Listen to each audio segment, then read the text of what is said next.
नमस्कार शेतकरी मित्रांनो, आपण पाहत आहेत यूट्यूब चॅनल शेती प्रयोगशाळा आणि आजचा विषय आहे चॉकी. आणि चॉकीमधलं जे पहिला मोल्ट असतो आणि मोल्टला वेगवेगळ्या एरियामध्ये महाराष्ट्रातल्या वेगवेगळे नावे आहेत. झोपेवर जाणे, झोपेवर उठणे, मोल्टवर येणे, मोल्ट उठणे.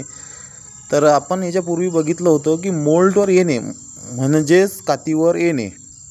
पण कातीवर येत असताना आपल्याला हे माहीत पाहिजे की कात किती अळीनं टाकणे जरुरी असते. आपलं एखादं लहान बाळ असतं, पहिल्या वर्षी त्यांना जे कपडे होतात ते दुसऱ्या वर्षी होत नाहीत. तसंच अळीचं जे वाढ झाल्यानंतर त्यांचे जे कपडे म्हणू आपण कातीला, ते कपडे काढल्यानंतरच त्यांची दुसरी वाढ होते. आणि त्यांना असे 4 कपडे मिळतात, आपण त्यांना मोल्ट म्हणतो. काता निघाल्यानंतर त्याची वाढ खूप जोरात होऊन आणि पुढच्या कात येईपर्यंत ते वाढ होते आणि मग नंतर थांबते, आकुंचन पावते अळी.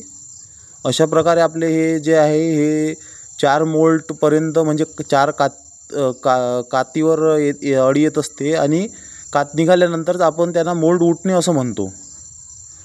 पण आता आपला पहिला मोल्ट आहे म्हणजे पहिला कात निघालेली आहे, त्याला आपण मोल्ट पास म्हणतो. याच्यापूर्वी आपल्या मोल्टवर आलेल्या होत्या आणि 24 घंट्यानंतर आपला कातीचा जो कालावधी आहे तो पूर्ण झालेला आहे. आणि आता बघू शकता तुम्ही अळीची साईज, कलर पण त्यांचा बदललेला आहे आणि त्यांचं जे डोक्यामध्ये ते सपाट झालेलं आहे आणि कातीवर येताना डोके जे आहे हे खूप मोठे असते. आता याच्या पुढची प्रोसेस जी आहे, कारण की व्हिडिओ खूप मोठे झालेले आहेत आणि एका व्हिडिओमध्ये चॉकी कवर करणं शक्य नाही आहे. 3 ऋतूमध्ये 3 वेगवेगळे अनुभव असतात, टायमिंग वेगळं असते आणि त्याची जे पाला खाण्याची जे पद्धत असते ते तिन्ही ऋतूत वेगवेगळी असते. आता आपण पावसाळ्याचा जरी हिवाळा असला तरी पावसाळ्याचं वातावरण असल्यामुळे आपण हिवाळ्यात पावसाळ्यासारखं आपल्याला टायमिंग लागत आहे. चला तर मग आपण सुरू करूया.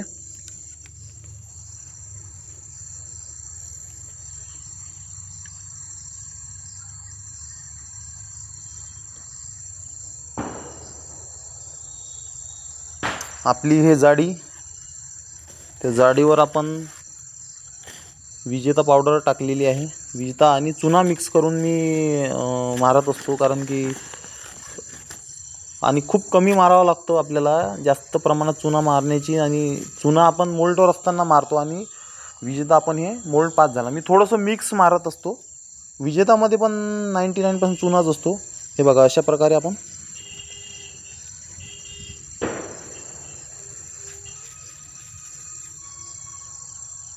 मी पूर्ण ट्रेमध्ये पाला दिलेला आहे, पण हा एक सॅम्पलसाठी शिकण्यासाठी एक हा ट्रे बाजूनं ठेवलेला होता. हे आपली जाडी, ही जाडी आपण चॉकी घरी बनवायची झाली ना, आपण याच्यासाठी हे आपण वापरत आहे की काही शेतकऱ्याजवळ आपले साहित्य नसतं, मग चॉकी कशी बनवायची, पण उत्पन्न घ्यायचं असतं. चॉकी सेंटरवाल्यांचं अंतर खूप जास्त असतं, चॉकी मिळत नाही. अशा लोकांसाठी आपण हे व्हिडिओ तयार करत आहोत आणि त्याचा फायदा सर्व शेतकऱ्यांना घ्यावा ही माझी विनंती राहील. कारण की आजच्या घडीला कोणत्याच पिकाला रेशम इतका भाव मिळत नाही आहे. 670 रुपये मला भाव मिळत होता मागच्या बॅचीला. हा आपला पाला आहे. या प्रकारे आपण असा पाला पसरून घेणार आहोत. समान प्रमाणात पाला दिला पाहिजे आणि पाला जास्त जाड आणि जास्त प्रमाणात नाही द्यायचा.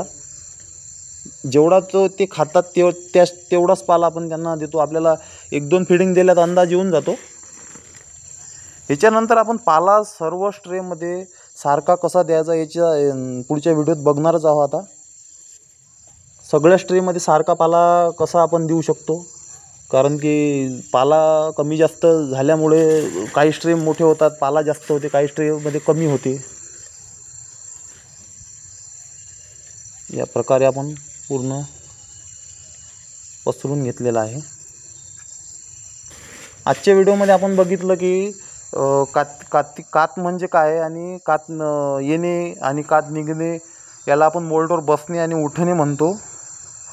आणि बऱ्याचशा शेतकऱ्यांना मोल्ड म्हटलं की हा शब्द खूप कठीण वाटतो. मोल्ड म्हणजे काय, बसणे उठणे. साध्या भाषेत आपण हे आपल्या जे लोकल भाषा आहे याच्यामध्ये आपण ते सांगण्याचा प्रयत्न केलेला आहे. चला तर मग भेटू पुढच्या व्हिडिओमध्ये. धन्यवाद.